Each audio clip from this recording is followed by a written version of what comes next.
World War II and alternate history go together like peanut butter and jelly. If PB&J caused rampant internet debates, maybe it does. I don't know. All I know is that in the last World War II video, I opened Pandora's box. There was like 1,000 comments in the first hour alone. I was pleasantly surprised at how civil and constructive the conversation was. It even went beyond the realms of the channel itself. So before getting into the next part of the timeline, I thought I would dig through some of Jimmy's thoughts and share a few of them, you know, to clear the air. If you don't care about any clarification or a Q&A, skip to this part in the video. As for anyone that had some comments or wanted clarification, well, let's begin.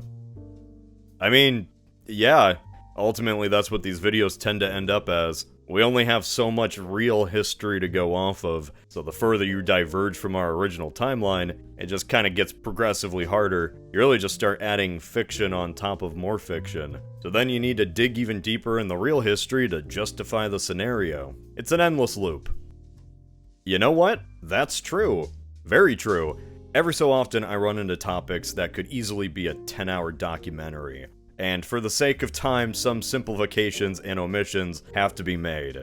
Again, another good example. These videos are all about pacing, and if you want to play YouTube's game, pacing is everything.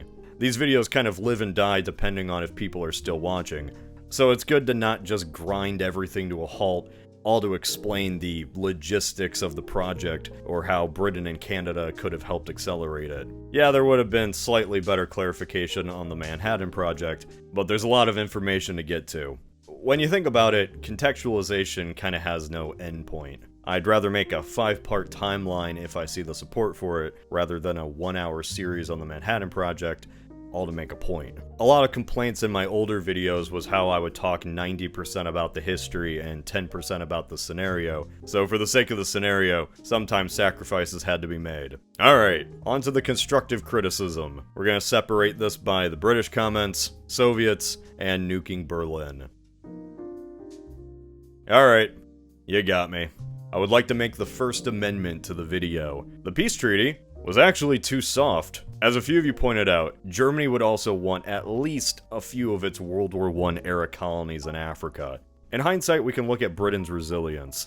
But at the time of the deal in 1940, a huge portion of the cabinet and populace just wanted peace. And since its official entry in the war in 1939, what did Britain actually manage to accomplish? They watched as Poland and Scandinavia were torn apart, they got utterly wiped out in France and Belgium. Strongbrew makes a good case regarding Germany's attitude to Britain here. On top of that, it's worth noting that Germany gave British POWs the VIP treatment, while committing numerous war crimes against the French, Polish, and especially Russians. Also, keep in mind that in the scenario, I did say Germany would gain access to the Suez, but they wouldn't own it. With the rising tensions in India and utter helplessness against the Reich, what could Britain achieve by refusing this deal? How would such a refusal affect civil order and troop morale? As for the alternate invasion in 1945, do you really believe that Mustache Man would call it a day and just live out his days in peace? What about Africa and the Middle East? The German war machine would be unstoppable, and would have a lot to gain from just finishing the job. Alright, so Operation Barbarossa. A lot of you disagreed on Germany winning due to logistics, and yeah, I get it. It does seem unrealistic. I try to explain why the logistics of Germany would be slightly better and why the Soviets would be significantly worse, but I get it. Alright, so while a lot of the actions of these states did come down to the orders of its dictators, things were also a lot more complicated than that. I don't think the Soviet Union, which fumbled against Finland in '39, would be too dramatically transformed if it was given a 300 days heads up. I don't really think this front line could be substantially reinforced against these panzer divisions, and a Luftwaffe on steroids. Say its front line was reinforced. That kind of just adds logistical strain on the Soviets, who pour in men and resources on a wider front further from its industrial base. Not to mention that in our timeline, the Soviets received multiple warnings from both their own spies and British intelligence of the impending attack, and they were in the process of rearming. Remember, the invasion in this alternate scenario would happen like a month sooner, and it's not a sudden full-out victory either. Like, it could take the Germans 2 years before they break the Soviets. You know, just like an estimation. This isn't science.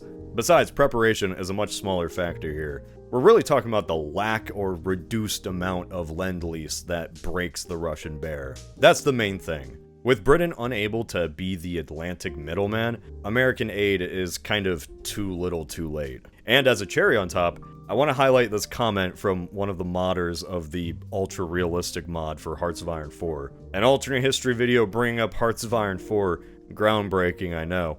I didn't really specify this in the video, I guess I should have, but there's no way the Germans go to Siberia, or hell, even the Ural Mountains. They wouldn't need to. The Archangelisk Astrakhan line he describes is where the Germans could safely park the bus, and all of that would be used to level up the Kriegsmarine for potentially Sea Lion in 45. 20% of the Soviet territory contained 80% of its population, and more importantly, its resources. What the Soviets beyond the Urals decide to do is irrelevant. Most likely they would just collapse into a bunch of warring states scrambling for control like in the Chernobyl and Lenin videos. Alright, okay, so this was the main reason I did the whole Q&A. A lot of people had a big issue with the fact I said an American bomber could fly all the way over German-controlled airspace and drop a nuke on Berlin while they were at war with Britain. And yeah, you're right. Kind of. You see, as impressive as the Manhattan Project was, Uncle Sam threw even more cash at the B-29 Super Fortress. It sounds crazy, but yeah. Less money was spent to split the atom than to make a better plane. And I mean, it's a really good plane. This bad boy was Cold War era tech invented decades earlier. You know what? I agree. Nuking Berlin does sound a little far-fetched. We're talking about the heart of the Reich here. So let's go ahead and have the nukes drop on Hamburg and Cologne instead. They're within better range, they're not as well protected, and we're gonna just factor that into part 2 of this timeline going forward. Yeah, we're retconning, why not? A few of you also expressed doubt at America randomly nuking Germany, but remember that in the scenario, Pearl Harbor still happens. Germany still declares war on the US. So when Sea Lion begins, they were already at war for a few years. That was probably the first time I did a well-actually Q&A since I had like 1,000 subscribers. I'm going back to my roots. Going through the comments and discussions is always a lot of fun. As nice as real history is, I like fake history better. And man, we're deep into alternate history territory. A full 5 years after the point of divergence in the most well-documented and discussed era in history. So let's have some fun with it. Hey, guess what? Desk mats. That's right, elevate your gaming or workstation with Alternate History Hub desk mats, where history and creativity collide. These desk mats are perfect for anyone that likes stupid little figures inspired by history. So, the nice people at Epic Desk reached out to me for a collaboration. They specialize in high-end, premium desk mats that they promised would knock my socks off. I gotta be honest, I was skeptical, but after they sent me this one with my America design, honestly, I couldn't be happier. Like, man, it actually is premium. Crafted using a blend of polyester and spandex, it's built for comfort and durability, and this bad boy comes in 36.5 by 15.75 inches of smoothness. Yeah, you heard me. So because I like this one so much, I came up with a total of 4 designs that you can now choose from.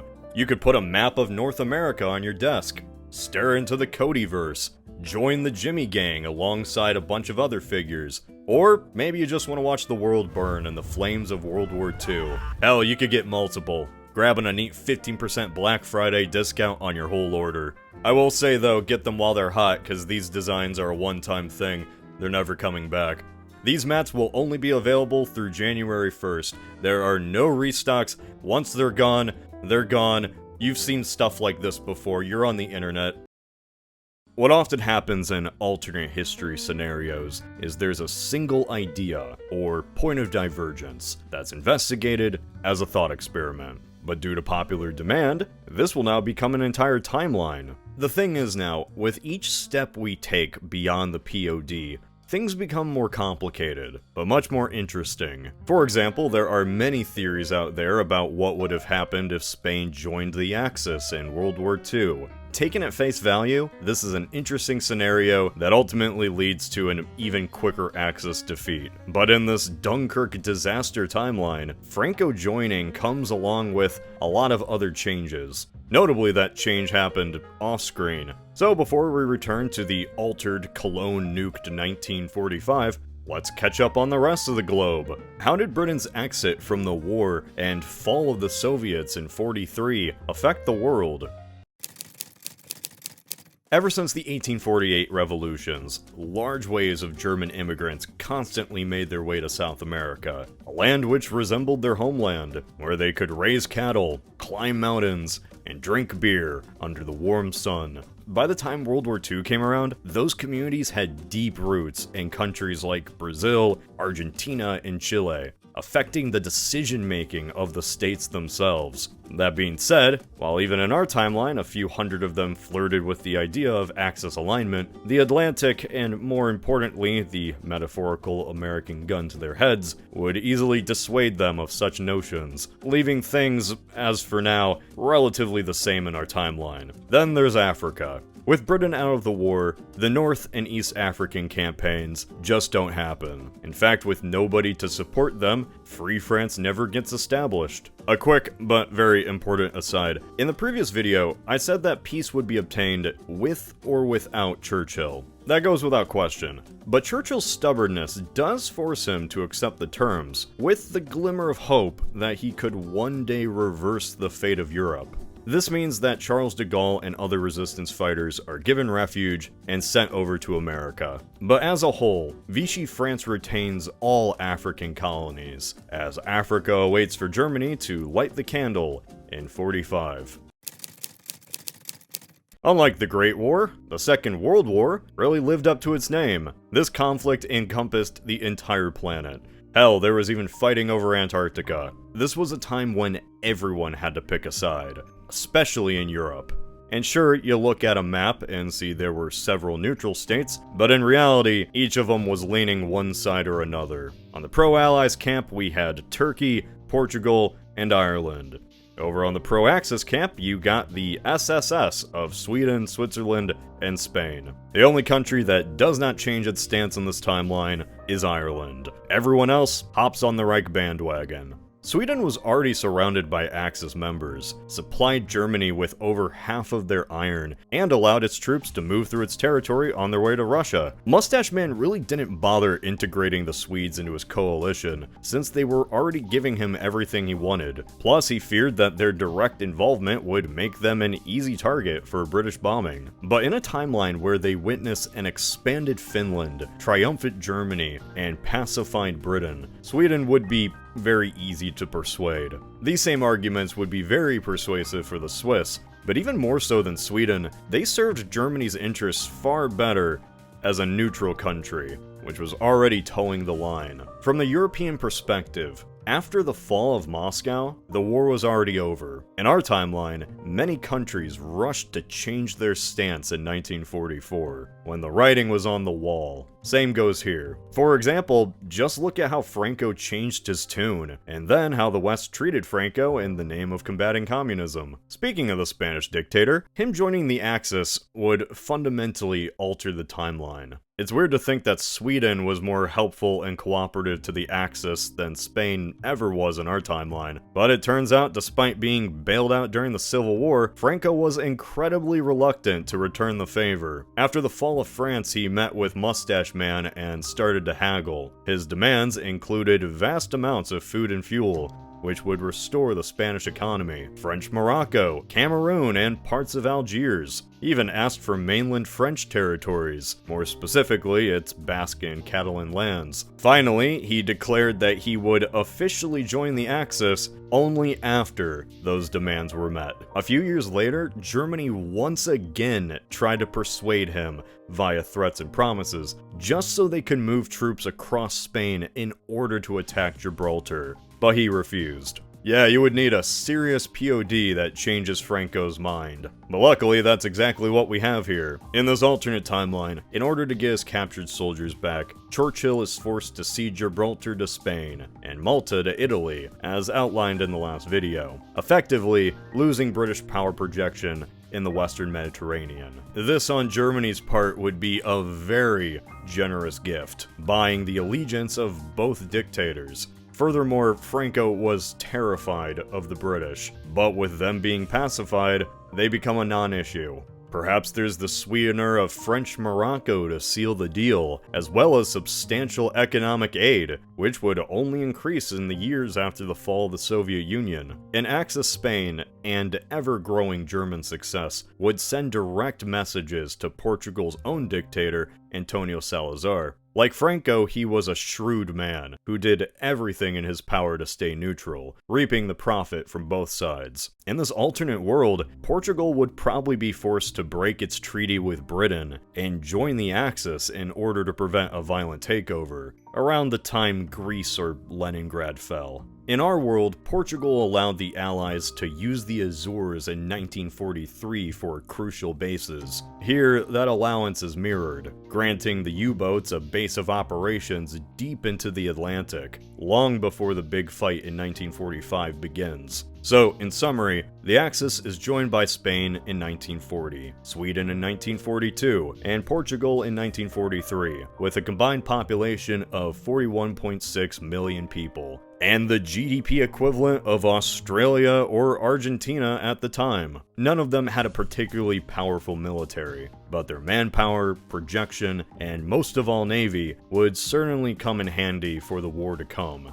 Oh yeah, there's also one other neutral country I haven't mentioned yet, the Republic of Turkey.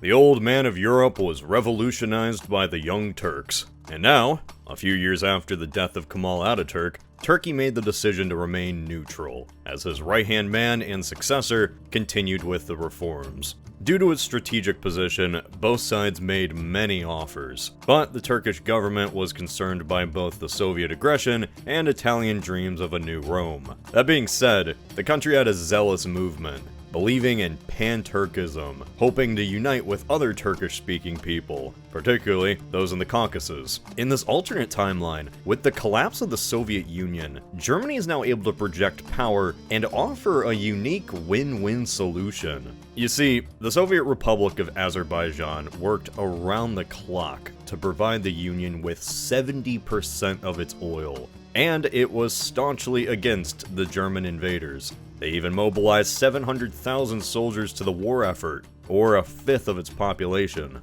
German occupational forces were already stretched thin. So, in return for ceding the territory to Turkey, they might not only join the Axis, but ensure the oil shipments never stop.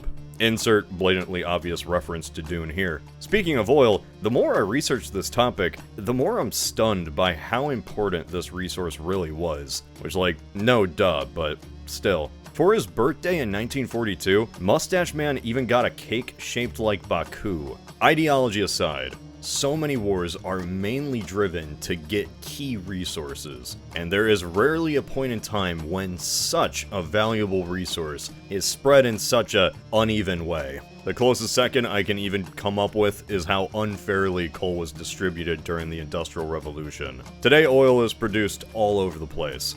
But in 1940, when the technology was still developing, you only had a few key sites. Iran, Iraq, Azerbaijan, Venezuela, Mexico, Indonesia, and East Texas. Of the 4 locations in the Eastern Hemisphere, 3 were right next to each other, and Germany was planning to push forward from the Caucasus all the way into Iran and Iraq.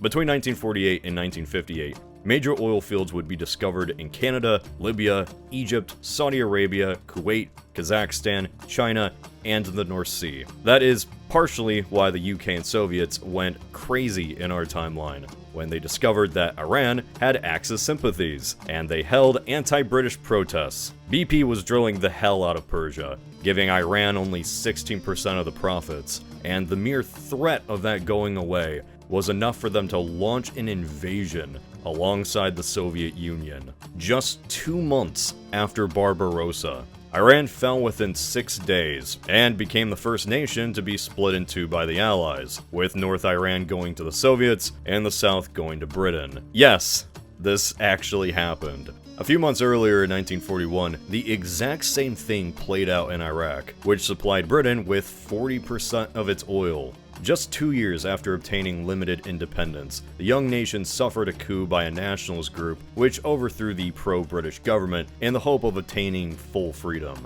The British response was swift, and the rebels were put down within a month. Now, in this alternate timeline, both of these events still occur, even with the German demand that the empire become more isolationist. Churchill could not afford to lose the Persian corridor, but at the same time, Mustache Man was too busy with Operation Barbarossa to do anything about it.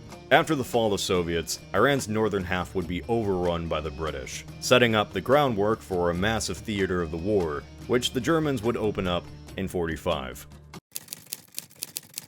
Right, so apart from some crucial allegiances being changed, the regions not mentioned in the previous video pretty much remain the same, but the Pacific Theater is the one that changes the most. At least until it all pops off with Operation Sea Lion and the nukes. Remember all those oil fields? Notice how only one of them was east of Iran. Not to mention, the Dutch East Indies produced 1/15 of the amount of barrels East Texas did. That strategic situation meant that after the 1941 oil embargo, if Japan wanted to keep their empire, they had no other choice but to attack it, and everything else that stood in its path. Looking back, it really is insane at how much the West underestimated Japan. Japan still attacks Pearl Harbor, the Philippines, Guam, Wake Island, British Malay, Hong Kong, and the Dutch Indies. Now, you would think that a pieced out Britain would put up a better fight against the Japanese, but the truth is, they underestimated them just as much as America did. Moreover, non-aggression treaty or not, Britain would still fear German aggression, and was busy operating in the Middle East. The first wave would proceed the same way as it did in our timeline, but starting in '42, Lord Mountbatten would receive a lot more support in his operations in British Burma. It's an easy bar to beat, considering the British barely sent 2 infantry divisions in our timeline. In our world, the Casablanca Conference outlines several key issues for the Allies. Roosevelt wanted to build up China and aid it as much as possible, but Churchill put those plans on hold, prioritizing action in Europe. Since in this alternate timeline those actions were a far-fetched dream, Chinese assistance would be much more amplified, slowing down Japanese progress on every frontier. On the other hand, the looming German threat also means that Japan is treated more as a side quest, if anything, not worth wasting precious nukes on. Since the Soviet Union falls apart, those nearly worthless provinces in the Far East might be taken over by the Japanese, while the Allies commit their entire strength in defending off Germany. No Soviets and no concluded operations in Europe means no Operation Downfall, and no end in sight for the conflict in China. The Japanese have a much harder time in China and Burma, but America and the Commonwealth are just too busy to land a kill shot, buying the Japanese more precious time. Now let's circle back and examine the buffed up Reich and its opening moves. In our timeline, the Axis never had a shot, but given a few extra years of preparation and experience, on top of a defeated Soviet Union, plus a few more extra Axis members, and what you end up with is a very even fight. The Allies have spent the last few years preparing for the inevitable attack, but like the Japanese in our timeline, they didn't anticipate Mustache Man breaking the 5-year treaty 3 months before it expired, and attacking in May 1945. Crucially, the attack comes in just a month after the passing of FDR, giving Truman a similar test that Churchill faced in 1940. Provided with Swedish iron, Spanish tungsten, oil from Baku, and grain from Ukraine, Albert Speer is able to fulfill many of the ambitious promises to the Reich. One of those was the 20,000 aircraft, including many new models like the jet-propelled Messerschmitts and Focke-Wulf-Ta 152, who now made bombing runs over the English Channel. U-boats suddenly descend upon transatlantic shipping from the Azores, while the upgraded Kriegsmarine drill in preparation for Operation Sea Lion. Instead of being shipped away on Operation Paperclip, Wernher von Braun's V-2 rockets are launched from occupied Holland in the hundreds. While London was getting battered, the Empire would be struck on 3 other crucial fronts. It's too early for the millions of Wehrmacht soldiers to board the ships, which is why 200,000 men with an ample supply and armada of tanks strike British Egypt alongside Italians and Spaniards. Lifting off from Crete and Anatolia, the Luftwaffe descend upon Cairo and Cyprus, smashing every port and airbase they could find. Malta is stripped away from the British, and within a month, the entire Mediterranean is dominated by the Italian Regia Marina. A month or two later, coastal Egypt is in Axis hands, which now prepare to rendezvous with the Second African Theater. So, stepping back, a lot of people like to trash talk Italy's military performance, but they might not have heard their actions or luck in the often forgotten East African campaign. Unless you play Hearts of Iron 4, then you've probably heard of it. Mussolini envisioned the capture of Egypt and Sudan, connecting his colonial empire. At first, they reaped some success in Somaliland, despite heavy casualties. In January 1941, the British initiated Operation Camilla, broadcasting false information, tipping the Italians off that they were moving troops and preparing to attack Somaliland. Instead, they were preparing to attack Eritrea by land. But in a stroke of accidental brilliance or luck, the Italians decided to let the presumed British land first, redeploying coincidentally to where the British were actually coming from. This resulted in the stunning and decisive success of the Italian army, which pushed the Commonwealth all the way back to Cairo. Yeah, that was a joke. Italy was crushed. Ethiopia was liberated, resulting in the first real victory for the Allies and the destruction of Mussolini's colonial dreams. And while we're at it, the Portuguese colonial empire too. So here's the thing. Even in a timeline where the Axis powers were buffed up, against a more prepared Allied force, backed up by American troops, Italy still crumbles, losing their holdings in East Africa. More importantly, this is the first taste of combat in 5 years for the Commonwealth soldiers, and a good opportunity to practice their combined operations with the Yankees, something which will be very important in the theater that everyone had their eyes on. So far, we have one swift victory for the Axis in Egypt, and another swift defeat in Ethiopia. But that draw would be broken in the Middle East, where both sides could pour tanks, airplanes, and troops in order to contest for the abundant oil resources there. The Axis held Syria, Turkey, and the Caucasus, while the Allies could rely on the safe Indian Ocean to deliver their troops via the Persian Gulf. The wide open floodplains, jagged mountains, and deserts of the region would become the key battleground and the true trial by fire for the Allies, who would be met by none other than the Desert Fox himself. Only this time, he would enjoy copious amounts of fuel, allowing him to outmaneuver his enemies with ease. The other key advantage for the Axis here is the fact that for once, they were actually liberating occupied people who despised British rule. On the eve of World War II, America had only 439 tanks, and despite a ramped up industry, island hopping and naval battles with the Japanese would do little to prepare the ground force for this campaign. That being said, the Allies had powerful tools in their kits as well. Logistics were easier, technology, especially in the air, was superior, and while the Germans had better officers, the Allies cracked the Enigma code. But it would take a lot of time for experience to be obtained. Time and a lot of dead bodies. As the German war machine plowed through the desert sands, western Iraq and all of Palestine would fall to the Blitzkrieg, while advances in Iran would be more difficult. The battles in Africa, the Middle East, and all over the English Channel would be intense, and on each front, the Axis would have the upper hand. But then, in August 1945, Truman drops the nukes over Cologne and Hamburg, killing over 1 million people in an instant. After years of stockpiling aircraft and bombs, both sides unleash all their fury across the English Channel. Spitfires and Mustangs versus Messerschmitts in aerial combat, which would pave the way for a naval invasion from one side or the other.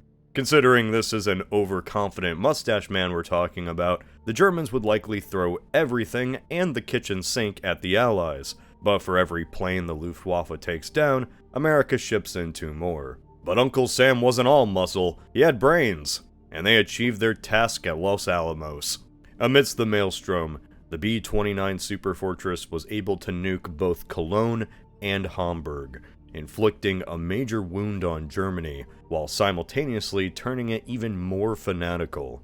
Over 500,000 people are vaporized, raising the stakes. In the midst of the confusion, a major operation is conducted by the Allies. who seized all Portuguese territory in Africa.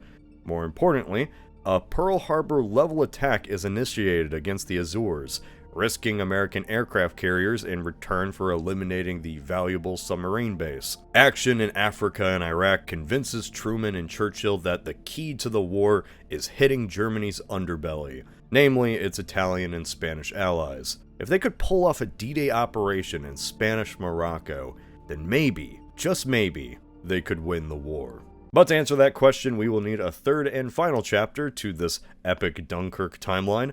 Thank you once again for all your support, especially to my Patreon members. This is Cody of Alternate History Hub.